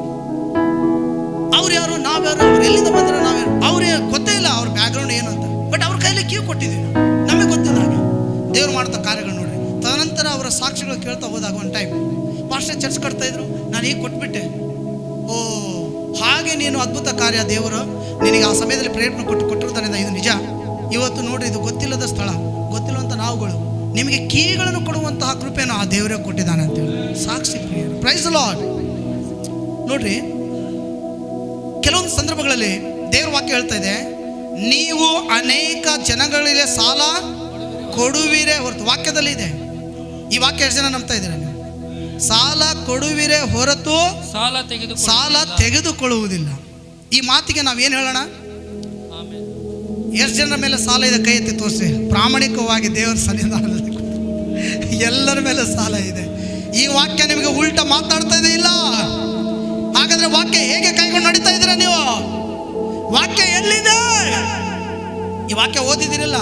ಇಲ್ಲ ಪಾಸ್ಟರ್, ಇವತ್ತೇ ನಾವು ತಿಳ್ಕೊಂಡಿದ್ದೀವಿ, ಇವತ್ತೇ ನಾವು ಕೇಳ್ತಾ ಇದ್ದೀವಿ. ನಾವು ಪಾಸ್ಟರ್ ನಾಗೇಶ್ ಬಾಯಿಂದ ಯಾವಾಗಲೂ ಕೇಳೇ ಇಲ್ಲ. ನಾವು ಮಾತನಾಡಿದ್ರೆ ಇಲ್ಲ, ನನಗೊತ್ತೂ ಗೊತ್ತಿಲ್ಲ. ಆದರೆ ಇವತ್ತು ದೇವರ ವಾಕ್ಯ ಮಾತನಾಡ್ತಾ ಇದ್ದಾನೆ, ನೀವು ಅನೇಕ ಜನಾಂಗಗಳಿಗೆ ಸಾಲ ಕೊಡುವಿರೇ ಹೊರತು. ಇದು ಎದೆ ತಟ್ಟಿಕೊಂಡು ಹೇಳ್ಬೇಕು, ನಾನು ಸಾಲ ಕೊಡುವಳಾಗಿದ್ದೇನೆ, ಸಾಲ ಕೊಡುವನಾಗಿದ್ದೇನೆ. ಇದು ಎಂಥ ಶಕ್ತಿ ಗೊತ್ತರ ವಾಕ್ಯ? ಯಾರಲ್ಲಿ ಸಾಲ ಇದೆಯೋ ತಪ್ಪಿಕೊಬೇಡ್ರಿ, ಯಾರಲ್ಲಿ ಸಾಲ ಇದೆಯೋ ಅವರಲ್ಲಿ ದೇವರ ವಾಕ್ಯ ಕೊರತೆ ಇದೆ, ಕೊರತೆ ಇದೆ, ಕಡಿಮೆ ಇದೆ ಅಂತ ನೆನೆಸ್ತೀನಿ. ಆದ್ರೆ ಈಗ ಚಾಲನೆ ತೆಗೆದುಕೊಳ್ರಿ, ನಾನು ಸಾಲ ಕೊಡುವನಾಗೇ ಇರುವನಾಗಿದ್ದೇನೆ. ಯಾಕಂದ್ರೆ ಇವತ್ತಿನಿಂದ ನಾನು ಬಲಿಷ್ಠನಾಗಿ, ನಿನ್ನ ಬಾಯಿಂದ ಏನು ಅರಿಕೆ ಮಾಡ್ತೀವೋ ಅದನ್ನು ದೇವರು ಕಾರ್ಯ ಮಾಡ್ತಾನೆ. ಗೊತ್ತಾ? ನಾನು ಬಡವಳು, ಪಾಸ್ಟರ್ ದುಡ್ಡಿಲ್ಲ ದುಡ್ಡಿಲ್ಲ ದುಡ್ಡಿಲ್ಲ. ನಾನು ಸಾಯೋ ತನಕ ಹೇಳ್ತೇನೆ, ನಿನ್ನ ಹತ್ರ ದುಡ್ಡಿಲ್ದಂಗೆ ಸಾಯ್ಬೇಕು ನೀನು. ಪಾಸ್ಟರ್ ಇದೆ ಇದೆ ಇದೆ ಇದೆ, ಇರುವನಾಗಿಯೇ ಸಾಯ್ಬೇಕು ನೀನು. ನೀನು ಬಾಯಿಂದ ಏನು ಅರಿಕೆ ಮಾಡ್ತೀಯೋ, ನಾಲಿಗೆಯಿಂದ ಏನನ್ನು ಬಿತ್ತುತ್ತೀಯೋ ಅದನ್ನೇ ನೀನು ಕೊಯ್ಬೇಕಾಗುತ್ತೆ. ಇವತ್ತು ನೀನು ಏನು ಹೇಳ್ತೀಯೋ ಅದನ್ನು ಅದರಲ್ಲಿ ಕಾರ್ಯ ಮಾಡ್ತಾನೆ ದೇವರು. ನೀನೊಬ್ಬ ಅಭಿಷಕ್ತನು, ನೀನೊಬ್ಬ ಅಭಿಷಕ್ತಳು. ಪಾಸ್ಟರ್ ನಾನು ಬಡವಳಾಗಿದ್ದೇನೆ ಬಡವಳಾಗಿದ್ದೇನೆ ಬಡವಳಾಗಿದ್ದೇನೆ. ಖಂಡಿತವಾಗಿ ನೀನು ಸಾಯ್ಬೇಕಾದ್ರೂ ಒಂದು ಮಾತು ನೆನಪಿಟ್ಕೋ, ಬಡವಳಾಗಿನೇ ಸಾಯ್ಬೇಕು. ದೇವ್ರ ವಾಕ್ಯ ಏನು ಹೇಳ್ತಾ ಇದೆ? ನೀನು ಇರುವಂಥ ಸ್ಥಳದಲ್ಲಿ ನಾನು ನಿನ್ನನ್ನು, ದೇವ್ರ ಮಾತು ಸುಳ್ಳ? ದೇವ್ರ ಮಾತು ಸತ್ಯನಾ? ನೀನು ಇರುವಂಥ ಸ್ಥಳದಲ್ಲಿ, ವಾಸ ಮಾಡುವ ಸ್ಥಳದಲ್ಲಿ ನಾನು ನಿನ್ನನ್ನು ಅಭಿವೃದ್ಧಿ ಪಡಿಸುತ್ತೇನೆ. ನೀನು ಅಭಿವೃದ್ಧಿ ಹೊಂದುವುದರಿಂದ ಸಾಲ ಕೊಡುವನಾಗಿ ಇರುವೆ ಹೊರತು ಸಾಲ ತೆಗೆದುಕೊಳ್ಳುವುದಿಲ್ಲ. ಈ ಮಾತು ಸತ್ಯ ಹೌದಲ್ಲ? ಈ ವಾಗ್ದಾನ ಹೌದಲ್ಲ ರೇ? ಅಕ್ಕಪಕ್ಕದ್ರೆ ಹೇಳ್ರಿ, ಎಚ್ಚರಿಕೆ ಪಡ್ರಿ, ಎಚ್ಚರಿಕೆ ಕೊಡ್ರಿ ಅವರಿಗೆ. ಸಾಲ ಕೊಡುವನಾಗು. ಮತ್ತೊಂದು ಸಾರಿ ವಚನ ಓದ್ರಿ ಬ್ರದರ್. ನಿಮ್ಮ ದೇವರಾದ ಯೆಹೋವನು ವಾಗ್ದಾನ ಮಾಡಿದಂತೆ ನಿಮ್ಮನ್ನು ಅಭಿವೃದ್ಧಿಪಡಿಸುವನು. ನೀವು ಅನೇಕ ಜನಗಳಿಗೆ ಸಾಲ ಕೊಡುವಿರೇ ಹೊರತು ಅವರಿಂದ ಸಾಲ ತೆಗೆದುಕೊಳ್ಳುವುದಿಲ್ಲ. Very very clear. ತುಂಬಾ ಸ್ಪಷ್ಟತೆ ಇದೆ ದೇವರ ವಾಕ್ಯ. ಅವರಿಂದ ನೀವು ಸಾಲ ತೆಗೆದುಕೊಳ್ಳುವುದಿಲ್ಲ, ಸಾಲ ಕೊಡುವರಾಗಿರುವಿರೇ ಹೊರತು. ಇವತ್ತಿನಿಂದ ಬಾಯಿಂದ ಅರಿಕೆ ಮಾಡಿ, ಈ ದಿನ ಮೊದಲುಗೊಂಡು ನಾಳೆ ಸಾಯುವ ತನಕ ನಾನು ಅಭಿವೃದ್ಧಿ ಆಗಿದ್ದೇನೆ, ನಾನು ಸಾಲ ಕೊಡುವನಾಗಿದ್ದೇನೆ, ಸಾಲ ಕೊಡುವಳಾಗಿ ಇರುತ್ತೇನೆ, ದೇವರು ನನ್ನನ್ನು ಮಾರ್ಪಡಿಸಿದ್ದಾನೆ ಎಂಬುದಾಗಿ ಈ ಕೂಟದಿಂದ ನೀವು ಬದಲಾವಣೆ ಆಗಬೇಕು. ಹಲ್ಲೆಲೂಯ. ಎಷ್ಟು ಜನ ಬದಲಾವಣೆ ಆಗ್ಲಿಕ್ಕೆ ಇಷ್ಟಪಡ್ತಾ ಇದ್ದೀರಾ? ಬದಲಾವಣೆ ಇವತ್ತಿನಿಂದ ಕಾಣಬೇಕು. ನನ್ನ ಹತ್ರ ಏನಿಲ್ಲ, ಯಾರ ಹತ್ರ ಈ ಮಾತು ಹೇಳಕ್ ಹೋಗ್ಬೇಡ್ರಿ. ನನ್ನ ಹತ್ರ ಇಲ್ಲ ಇಲ್ಲ ಇಲ್ಲ, ಖಂಡಿತವಾಗಿ ಇಲ್ಲದೆ ಸಾಯ್ಬೇಕಾಗುತ್ತೆ. ಇರುವನಾಗಿ ಇದ್ದುದರಲ್ಲೇ ದೇವರಿಗೆ ಸಂತೃಪ್ತಿ ಪಡಿಸು, ಇದ್ದುದರಲ್ಲೇ ದೇವರಿಗೆ ಘನಪಡಿಸು. ನಿನ್ನ ಮನೆಯು ಅಭಿವೃದ್ಧಿ ಆಗುವಂಥದ್ದಾಗಿದೆ. ಸುಂದರವಾದ ಕೃಪೆ ಕಿರೀಟಗಳು ನಿನ್ನನ್ನು ಮುತ್ತಿಕೊಂಡು ಬರುವಂಥದ್ದಾಗಿರ್ತದೆ. ಆಮೇಲೆ ಐದನೇದಾಗಿ ದೇವರ ವಾಕ್ಯದ ಲಾಭ ಕೈಗೊಂಡು ನಡೆಯುವುದರಿಂದ ಐದನೇದಾಗಿ ಏನು ಸಿಗುತ್ತೆ? ಯೆಹೋಶುವನ ಪುಸ್ತಕ 1ನೇ ಅಧ್ಯಾಯ 7 ಮತ್ತು 8ನೇ ವಚನ. ನನ್ನ ಸೇವಕನಾದ ಮೋಶೆ ನಿನಗೆ ಬೋಧಿಸಿದ ಧರ್ಮೋಪದೇಶವನ್ನು ಕೈಗೊಂಡು ನಡೆಯುವುದರಲ್ಲಿ ಸ್ಥಿರಚಿತ್ತನಾಗಿರು. ಎಲ್ಲಿ ಹೋದ್ರೂ ಕೂಡ ಜಯಶಾಲಿ ಆಗುವಿ. ಎಷ್ಟು ಜನರಿಗೆ ಜಯ ಬೇಕು? ನಮ್ಮೆಲ್ಲರೂ ಜಯ ಬೇಕು. ಆಮೇಲೆ ಹಾಗಾದ್ರೆ ನಮಗೆ ಜಯ ಸಿಗಬೇಕಂತಂದ್ರೆ ದೇವರ ವಾಕ್ಯ ನಮ್ಮಲ್ಲಿ ಇರಬೇಕು. ದೇವರ ವಾಕ್ಯದಿಂದ ತುಂಬಲ್ಪಡೋರಾಗಿರಬೇಕು. ಅದಕ್ಕೆ ದೇವರು ಯೆಹೋಶುವನಿಗೆ ಹೇಳಿದ ಮಾತು ಏನು? ನನ್ನ ಸೇವಕನಾದ ಮೋಶೆ ಈ ಲೋಕವನ್ನು ತ್ಯಜಿಸಿದ್ದಾನೆ, ಇನ್ನು ಮೇಲೆ ಆತನು ಆಡಿದ ಮಾತುಗಳು ನೀನು ಕೈಗೊಂಡ ನಡೆದರಲ್ಲಿ ಸ್ಥಿರಚಿತ್ತನಾಗಿ, ಎಡಕ್ಕಾದ್ರೂ ಬಲಕ್ಕಾದ್ರೂ ತಿರುಗಬೇಡ. ನೀನು ಎಲ್ಲಿ ಹೋದ್ರೂ ಕೂಡ ಕೃತಾರ್ಥನಾಗುವಿ, ಜಯ ಬೇರೆ ಸಾಧಿಸುವೆ, ಜಯಶೀಲನಾಗುವೆ. ನಾವೆಲ್ಲರೂ ಜಯಶೀಲರಾಗಿ ಬದುಕಬೇಕು ರೀ. ಅದಕ್ಕಾಗಿನೇ ದೇವರು ನಮ್ಮನ್ನು ಕರೆದಿದ್ದಾನೆ. 6ನೇ ವಚನದಲ್ಲಿ 6ನೇ ಪಾಯಿಂಟ್ಸ್ ದೇವರ ವಾಕ್ಯದ ಆಶೀರ್ವಾದ. ಯೆಹೋಶುವನ ಪುಸ್ತಕ 1:9 ನಾನು ನಿನಗೆ ಆಜ್ಞಾಪಿಸಿದ್ದನ್ನೆಲ್ಲ ಸ್ಥಿರಚಿತ್ತನಾಗಿರು, ಧೈರ್ಯದಿಂದ ಇರು, ಅಂಜಬೇಡ, ಕಳವಳಗೊಳ್ಳಬೇಡ. ನೀನು ಹೋಗುವಾಗಲೆಲ್ಲ ನಿನ್ನ ದೇವರಾದ ಯೆಹೋವನು ನಿನ್ನ ಸಂಗಡ ಇದ್ದು ನಿನಗೆ ಜಯವನ್ನು ಕೊಡುವನಾಗಿದ್ದೇನೆ. ನಾವು ಹೋಗುವ ದಾರಿ ಮಾರ್ಗ ಮಧ್ಯದಲ್ಲಿ ನಮ್ಮ ದೇವರು ನಮ್ಮ ಜೊತೆಗೆ ಬರುವನಾಗಿದ್ದಾನೆ.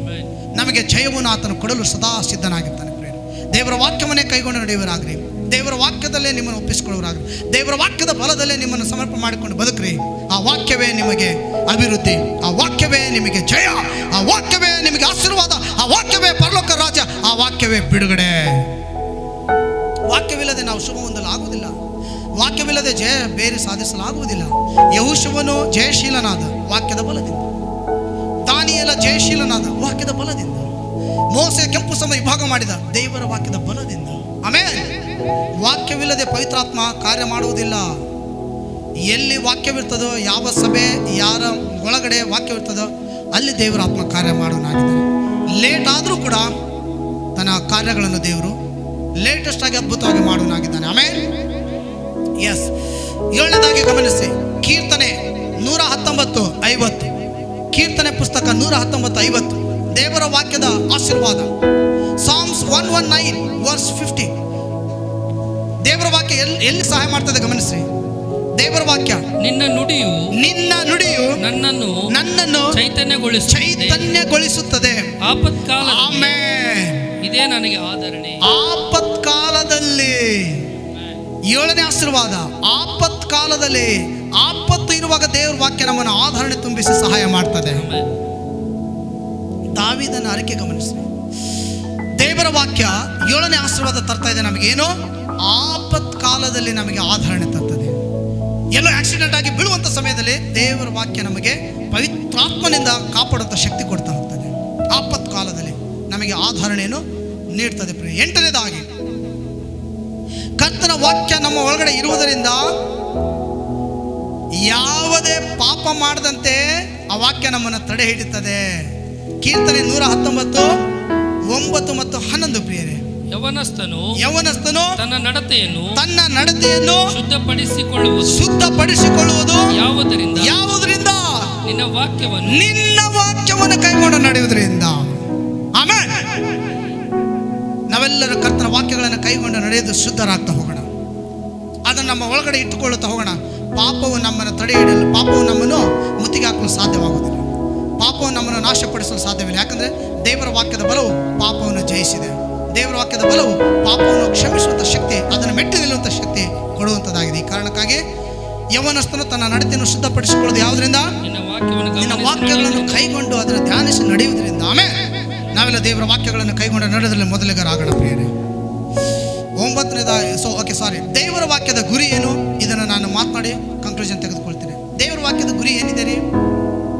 ಈಗ ನಾನು ನಿಮಗೆ 3 ಪಾಯಿಂಟ್ಸ್ ಮುಖ್ಯವಾಗಿ ಮಾತನಾಡಿದ್ದೇನೆ. ನೆಕ್ಸ್ಟ್ ಫೋರಮ್ ಕೇಳ್ತೀನಿ. ನಾನು ಏನೇನು ಕೇಳಿದ್ದೀರ ಅದೆಲ್ಲ ಕ್ಲಿಯರ್ ಆಗಿ ಮಾತನಾಡಬೇಕು. ಇಲ್ಲಿ ಸ್ಟೇಜ್ ಮೇಲೆ ಬಂದು ಎಲ್ಲರಿಗೂ 2 ನಿಮಿಷ ಕೊಡ್ತೀನಿ ನಾನು. ದೇವರ ವಾಕ್ಯದ ಗುರಿ ಏನು? 1 ತಿಮೋಥಿ 1:5 ದೇವರ ವಾಕ್ಯದ ಗುರಿ ಗಮನಿಸಿ. 1 ತಿಮೋಥಿ ಚಾಪ್ಟರ್ 1:5 ದೇವರ ವಾಕ್ಯದ ಗುರಿ ನಂಬರ್ 1, ಶುದ್ಧ ಹೃದಯ ಉಳ್ಳವರಾಗಿ ನಡೆಯುವಂತೆ, ಒಳ್ಳೆಯ ಮನಸ್ಸಾಕ್ಷಿ ಇರುವಂತೆ. ಶುದ್ಧ ಹೃದಯ, ಒಳ್ಳೆ ಮನಸ್ಸಾಕ್ಷಿ, ನಿಷ್ಕಪಟವಾದ ನಂಬಿಕೆ ಎಂಬಿವುಗಳಿಂದ ಹುಟ್ಟಿದ ಪ್ರೀತಿಯೇ ದೇವ ವಾಕ್ಯೋಪದೇಶದ ಗುರಿಯಾಗಿ. ಆಮೇಲೆ ದೇವರ ವಾಕ್ಯದ ಗುರಿ ಏನ್ರಿ? ವಾಕ್ಯ ನಮ್ಮನ್ನು ಏನು ಮಾಡ್ತದೆ? ಅದ್ರ ಗುರಿ ಏನಿದೆ? ನಮಗೆ ಶುದ್ಧ ಹೃದಯ ತರ್ತದೆ, ಒಳ್ಳೆಯ ಮನಸ್ಸಾಕ್ಷಿ ಇಟ್ಕೊಳ್ಳುವಂಥ ಕೃಪೆ ಕೊಡ್ತದೆ, ನಿಷ್ಕಪಟವಾದ ನಂಬಿಕೆ ನೀಡುವಂಥ ಸಹಾಯ ಮಾಡ್ತದೆ, ಕರ್ತನನ್ನು ಪ್ರೀತಿಸುವಂಥ ಗುಣಗಳನ್ನು ಇಡ್ತದೆ. ಇದು ದೇವರ ವಾಕ್ಯದ ಗುರಿಯಾಗಿದೆ ಪ್ರಿಯರೇ. ನಮ್ಮಲ್ಲಿ ಆ ವಾಕ್ಯದ ಗುರಿಗಳನ್ನು ಹೊಂದಿಕೊಂಡಿದ್ದೀವಾ? ನಿಷ್ಕಪಟವಾದ ನಂಬಿಕೆ ನಮ್ಮಲ್ಲಿದೆಯಾ? ಶುದ್ಧ ಹೃದಯ ಹೊಂದಿಕೊಂಡಿದ್ದೇವೆ ನಾವು ಕರ್ತನಿಗಾಗಿ? ಒಳ್ಳೆ ಮನಸ್ಸಾಕ್ಷಿ ಉಳ್ಳವರಾಗಿದ್ದೀವ ಪ್ರಿಯರೇ? ಅವರ ವಿರುದ್ಧವಾಗಿ ಇವರು ವಿರುದ್ಧವಾಗಿ ಚಾಡಿ ಹೇಳ್ತಾ ಬದುಕ್ತಾ ಇದ್ದೀವ? ದೇವರ ಮಾತುಗಳನ್ನು ತಿರಸ್ಕಾರ ಮಾಡಿ ನಮ್ಮದೇ ಆದ ಮಾತುಗಳಲ್ಲಿ ನಾವು ಬದುಕ್ತಾ ಇದ್ದೀವ? ಕರ್ತನ ವಾಕ್ಯವನ್ನು ತಾತ್ಸಾರ ಮಾಡಿ ನಮ್ಮದೇ ಆಗಿರ್ತಕ್ಕಂಥ ವಿವೇಚನೆಗಳು ತುಂಬಿಕೊಂಡೇ ನಡೀತಾ ಇದ್ದೀವ? ಹಾಗಾದ್ರೆ ನಮಗೆ ಶುಭ ಎಲ್ಲಿಂದ ಸಿಗ್ತದೆ? ಹಾಗಾದ್ರೆ ನಮಗೆ ಆಸ್ವಾದ ಎಲ್ಲಿಂದ ಸಿಗ್ತದೆ? ಹಾಗಾದ್ರೆ ನಾವು ಅಭಿವೃದ್ಧಿ ಎಲ್ಲಿಂದ ಆಗ್ಲಿಕ್ಕೆ ಸಾಧ್ಯತೆ ಇದೆ? ಯಾರು ಕರ್ತನ ವಾಕ್ಯಗಳ ತಲೆಬಾಗಿ ಬದುಕಿ ದೇವರ ವಾಕ್ಯದ ಗುರಿಗೆ ತಕ್ಕಾಗ ತಮ್ಮನ್ನು ಒಪ್ಪಿಸಿಕೊಂಡು ಬದುಕ್ತಾರೆ. ಅವರು ಧನ್ಯರಾಗಿ ಲೋಕದ ಅಭಿವೃದ್ಧಿಯಾಗಿ ನಡೆಯುವರಾಗಿದ್ದಾರೆ. ಮೋಸ ಹೋಗಬೇಡ್ರಿ ಪ್ರಿಯರೇ. ಕರ್ತನ ವಾಕ್ಯಗಳಲ್ಲಿ ನಿಮ್ಮನ್ನು ಒಪ್ಪಿಸ್ಕೊಡ್ರಿ. ಸತ್ಯ ವೇದವನ್ನು ಓದ್ರಿ, ಆ ವಾಕ್ಯವನ್ನು ಕೇಳ್ರಿ. ಸೇವಕರ ಬಾಯಿಂದ ಬರುವಂಥ ಮಾತುಗಳನ್ನು ಆಲಿಸ್ರಿ. ಪುಲ್ಪಿಟ್ ಮೇಲಿಂದ ಬರುವಂಥ ಮಾತುಗಳು ಎಷ್ಟು ಅದ್ಭುತವಾಗಿದ್ದಾವೆ. ದೇವರೇ ಮಾತನಾಡುವನಾಗಿದ್ದಾನೆ. ಇದು ನಮ್ಮ ಒಳ್ಳೆಯದಕ್ಕಾಗಿ, ನಮ್ಮ ಆಶೀರ್ವಾದಗಳಿಗಾಗಿ, ನಮ್ಮನ್ನು ಕೃಪೆ ಕೊಡೋದಕ್ಕಾಗಿ, ನಾವು ಬಚಾವಾಗೋದಕ್ಕಾಗಿ ದೇವರ ವಾಕ್ಯ ಪುಲ್ಪಿಟ್ಟಿಂದ ಮಾತನಾಡುವನಾಗಿದ್ದಾನೆ ದೇವರ ಆತ್ಮ. ಹಾಲೆಲೂಯಾ. 2 ತಿಮೋಥಿ 3:14 ವಚನ ಪ್ರೇರೆ. ದೈವ ಪ್ರೇರಿತವಾದ ಪ್ರತಿಯೊಂದು ಶಾಸ್ತ್ರವು ಉಪದೇಶಕ್ಕೂ ಖಂಡನೆಗೂ ತಿದ್ದುಪಾಟಿಗೂ ನೀತಿ ಶಿಕ್ಷೆಗೂ ಉಪಯುಕ್ತವಾಗಿದೆ. ಆಮೆನ್. ಇಲ್ಲಿ 2 ತಿಮೋಥಿ 3:14 ದೈವ ಪ್ರೇರಿತ ಪ್ರತಿಯೊಂದು ವಾಕ್ಯ, ದೇವರ ವಾಕ್ಯ ನಮಗೆ ಶಾಶ್ವತವಾಗಿ ಕೊಡೋಣವಾಗಿರುವಂತಹ ವಾಕ್ಯ ಏನಕ್ಕೆ ಗೊತ್ತಾ? ನಮಗೆ ತಿದ್ದುತ್ತದೆ, ನಮ್ಮನ್ನು ನೀತಿ ಶಿಕ್ಷೆಗೆ ಹೇಳ್ಕೊಂಡು ಬರ್ತದೆ, ನಮ್ಮನ್ನು ಅದು ಕಟ್ಟದು ಏನು ಮಾಡ್ತದೆ? ಸರಿಪಡಿಸ್ತದೆ. ಯಾರಲ್ಲಿ ದೇವ್ರ ವಾಕ್ಯ ಇರುವುದಿಲ್ಲವೋ ಅಂಥವ್ರು ತೊಳಿಲಿಕ್ಕೆ ಸಾಧ್ಯವಾಗುವುದಿಲ್ಲ. ಪಾಪ ಹಾಗೇನೆ ಇರ್ತದೆ. ಗಲೀಜಿಟ್ಕೊಂಡು ಪ್ರಾರ್ಥನೆ ಮಾಡಿದ ದೇವ್ರ ಪ್ರಾರ್ಥನೆ ಕೇಳುವುದಿಲ್ಲ.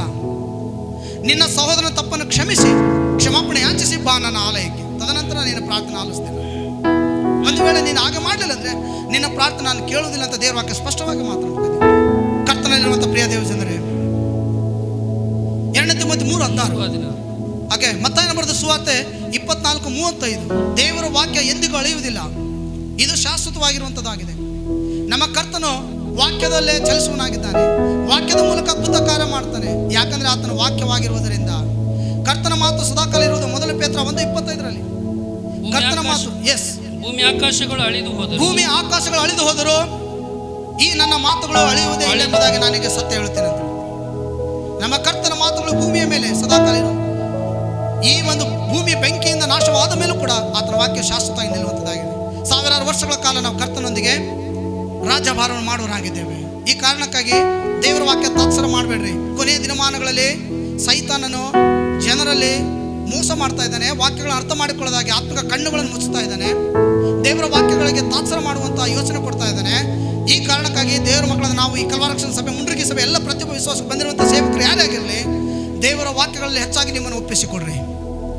ಓದ್ರಿ, ಮಾತನಾಡ್ರಿ, ಬರೀರಿ, ನಿಮ್ಮ ಮಕ್ಕಳನ್ನ ಕಲಿಸ್ರಿ, ಧ್ಯಾನ ಮಾಡ್ರಿ. ಡ್ರೈವಿಂಗ್ಲಿರುವ, ಕೆಲಸದಲ್ಲಿರುವಾಗ ಎಲ್ಲೇ ಇದ್ರು ಆ ವಾಕ್ಯಗಳ ಕುರಿತು ಮಾತನಾಡ್ರಿ. ಶುಭವು ಕೃಪೆ ನಿಮ್ಮ ಹಿಂಬಾಲಿಸ್ಕೊಂಡು ಬರುವಂಥದ್ದಾಗಿರ್ತದೆ. ವಾಕ್ಯಗಳನ್ನು ಮಾತನಾಡುವರಾಗಿರಬೇಕು. ಆಮೇಲೆ ಕರ್ತನಿಗೆ ಸ್ತೋತ್ರ. ಮುಕ್ತಾಯ, ಕನ್ಕ್ಲೂಷನ್ ತೆಗೆದುಕೊಳ್ತೇನೆ ಪ್ರಿಯರೇ. ವಿಶೇಷವಾಗಿ ನಂಬರ್ 1 ಕನ್ಕ್ಲೂಷನ್ಸ್. ಈ ವಾಕ್ಯಗಳನ್ನು ಮರೆಯದಂತೆ ಧ್ಯಾನಿಸುತ್ತಾ ಕೈಗೊಂಡು ನಡೆಯುತ್ತಾ ಸಾಗಬೇಕು. ಕೀರ್ತನೆ 119:16 ಕನ್ಕ್ಲೂಷನ್ ಅಲ್ಲಿ ತೆಗೆದುಕೊಳ್ತೇನೆ ಇವತ್ತು. ದೇವರ ವಾಕ್ಯದ ಈ ಸಂದೇಶದ ಭಾಗ. ಈ ವಾಕ್ಯಗಳನ್ನು ಮರೆಯದಂತೆ ಧ್ಯಾನಿಸುತ್ತಾ ಕೈಗೊಂಡು ನಡೆಯುವರಾಗ್ರಿ. ಕೀರ್ತನೆ 119:16 ನಿಬಂಧನೆಗಳಲ್ಲಿ ಉಲ್ಲಾಸ ಪಡುವೆನು. ಓಕೆ. ನಿನ್ನ ವಾಕ್ಯವನ್ನು ಮರೆಯುವುದಿಲ್ಲ. ನಿನ್ನ ವಾಕ್ಯವನ್ನು ನಾನು ಮರೆಯುವುದಿಲ್ಲ, ಅದರಲ್ಲಿ ನಾನು ಉಲ್ಲಾಸವಾಗಿ ನನ್ನ ಜೀವಿತನ ಕಳೀತಾ ಹೋಗ್ತೇನೆ ಎಂಬುದಾಗಿ ಭಕ್ತನ ಹೇಳ್ತಾನೆ. ಇವತ್ತು ಈ ಮಾತನ್ನು ಎದೆಯ ಮೇಲೆ ಕೈ ಇಟ್ಟು ಹೇಳೋಣವಾ?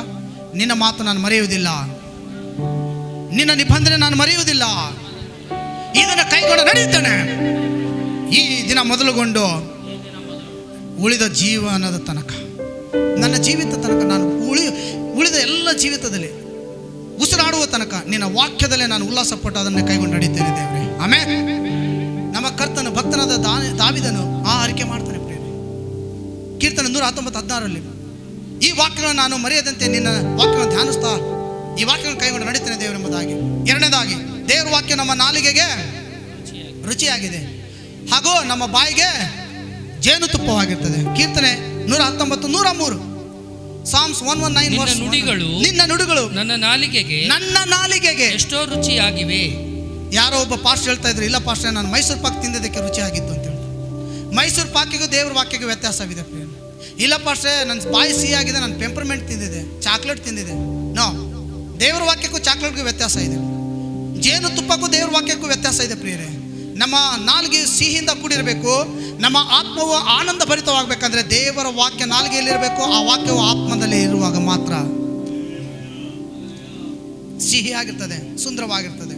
ಅದಕ್ಕೆ ಕೀರ್ತನೆಗಾರ ಹೇಳ್ತಾ ಇದ್ದಾನೆ, ನಿನ್ನ ವಾಕ್ಯವು ನನ್ನ ನಾಲಿಗೆಗೆ ರುಚಿಯಾಗಿವೆ ಹಾಗೂ ನನ್ನ ಬಾಯಿಗೆ ಜೇನುತುಪ್ಪವಾಗಿರುತ್ತದೆ, ಸಿಹಿಯಾಗಿದೆ. ಜೇನುತುಪ್ಪಗಿಂತಲೂ ಸಿಹಿಯಾದ ವಾಕ್ಯಗಳು ಓದಬೇಕು. ಜೇನಿಗಿಂತಲೂ ಜೇನು ತುಪ್ಪಗಿಂತಲೂ ಸಿಹಿಯಾದ ಮಾತುಗಳು ಬರೆದಿಟ್ಟರೆ ಎಷ್ಟೋ ಆನಂದ. ಬರಿಬೇಕು. ಜೇನಿಗಿಂತಲೂ ಜೇನು ತುಪ್ಪಕ್ಕಿಂತಲೂ ಸಿಹಿಯಾದ ವಾಕ್ಯಗಳು ಕೈಗೊಂಡರೆ.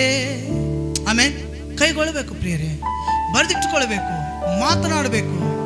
ಆವಾಗಲೇ ನಮ್ಮ ಜೀವಿತಕ್ಕೆ ಅಷ್ಟೇ ಸಂತೋಷ, ಈ ಜೀವಿತಕ್ಕೆ ಅಷ್ಟೇ ಬೆಲೆ, ಆ ಆತ್ಮಕ್ಕೆ ಅಷ್ಟೇ ಅಭಿಷೇಕಗಳು ಸಿಗ್ತಾ ಹೋಗುತ್ತೆ ಪ್ರಿಯರೇ.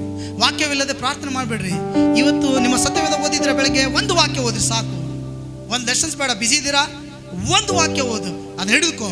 ದೇವರೇ, ಇವತ್ತು ಈ ವಾಕ್ಯ ನನ್ನ ಸಂಗಡ ಮಾತನಾಡಿದೆ, ನನಗೆ ವಾಕ್ಯದಿಂದ ಇವತ್ತು ಬಲ ಕೊಡು. ನಾನು ಇವತ್ತು ಡ್ರೈವ್ ಮಾಡ್ಕೊಂಡು ಹೋಗುವಾಗ ನನಗೆ ಕಾಪಾಡು. ಎಲ್ಲ ಕೇಳಿ ತಪ್ಪಿಸು. ಸುರಕ್ಷಿತವಾಗಿ ಆ ಯಾವ ಸ್ಥಳದಲ್ಲಿ ಸೇರ್ಬೇಕಂತ ಇದೀನೋ ಆ ಸ್ಥಳದಲ್ಲಿ ನೀನು ಸೇರಿಸು. ವಾಕ್ಯ ಪ್ರಿಯರೇ, ಯಾರು ಈ ವಾಕ್ಯಗಳನ್ನು ಕೈಗೊಂಡು ನಡೀತಾರೋ ಅವರು ಧನ್ಯರು ಪ್ರಿಯರೇ. ಕೀರ್ತನೆಗಾರರು ಎಂಥ ಸುಂದರವಾಗಿ ಮಾತನಾಡಿದ್ರು. ನಿನ್ನ ವಾಕ್ಯವು ನನ್ನ ನಾಲಿಗೆಗೆ ರುಚಿ, ನನ್ನ ಬಾಯಿಗೆ ಜೇನುತುಪ್ಪ. ಜೇನುತುಪ್ಪದಿಂದ ಪ್ರೈಸ್ ಲಾರ್ಡ್. ಮೂರನೇದಾಗಿ ದೇವರ ವಾಕ್ಯ ನಮ್ಮ ಕಾಲಿಗೆ, ದೇವರ ವಾಕ್ಯ ಏನಾಗಿದೆ? ಕಾಲಿಗೆ ದೀಪವಾಗಿ, ನಮ್ಮ ಕಾಲಿಗೆ ದೀಪ, ಬಾಳಿಗೆ. ಆಮೇಲೆ ಕೀರ್ತನೆ 119, 105. ನಿನ್ನ ವಾಕ್ಯವು ನನ್ನ ಕಾಲಿಗೆ ದೀಪವು ನನ್ನ ದಾರಿಗೆ ಬೆಳಕು ಆಗಿದೆ. ಚಪ್ಪಳನ್ನು ತಟ್ಟಿ ಕರ್ತನಿಗೆ ಸ್ತೋತ್ರ. ನಾವು ಕತ್ತಲಲ್ಲಿ ನಡೆಯುವಾಗಲೂ ಬೆಳಕಿನವರಾಗಿದ್ದೇವೆ. ದೇವರ ವಾಕ್ಯ ನಮ್ಮ ಒಳಗಡೆ ಇರುವುದರಿಂದ ಪ್ರಿಯರೇ, ಕರ್ತನಲ್ಲಿರುವಂತಹ ಪ್ರಿಯ ದೇವಜನವೇ, ದೇವರ ವಾಕ್ಯದಲ್ಲಿ ನಿಮ್ಮನ್ನು ಒಪ್ಪಿಸಿಕೊಟ್ಟು ದೇವರ ವಾಕ್ಯ ಭರಿತರಾಗಿ ಬದುಕ್ರಿ. ದೇವರ ವಾಕ್ಯದಲ್ಲಿ ನಿಮ್ಮನ್ನು ಸಮರ್ಪಣೆ ಮಾಡಿಕೊಂಡವರಾಗಿ ಜೀವಿಸಿರಿ. ದೇವರು ನಿಮ್ಮನ್ನು ಆಶೀರ್ವದಿಸಲಿ. May God bless you.